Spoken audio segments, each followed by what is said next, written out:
Kaj je novega? Od prošlog vikenda na domaćoj političkoj pozornici dobili smo još jednu stranku, HSSK. I ne bi to bila vijest za ovu emisiju da nije riječ o hrvatskoj stranci svih kajkavaca, koja za strateški cilj ima kulturu. Misija im je očuvati tradiciju i povijest svog dragog kajkavskog jezika, pod jasnim geslom, kaj u srcu, kaj u duši. Stranka već broji 10.000 članova, no predsjednik optimistično priželjkuje barem 5 puta toliko. Djelujemo na području 11 kajkavskih županija, a znamo da na tom području imamo 5 kajkavskih dijalekata i 15 poddijalekata, znači 15 narječja.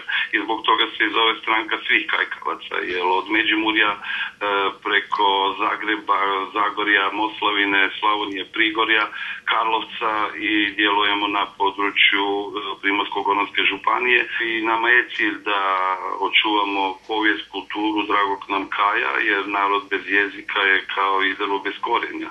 I zato ćemo se boriti da se u osnovno školstvo uvede izborni predmet kao kajkavski književni, kako bi naša djeca, pohađajući nastavu na kajkavskom području, mogli dalje učiti i govoriti svojim materinskim jezikom.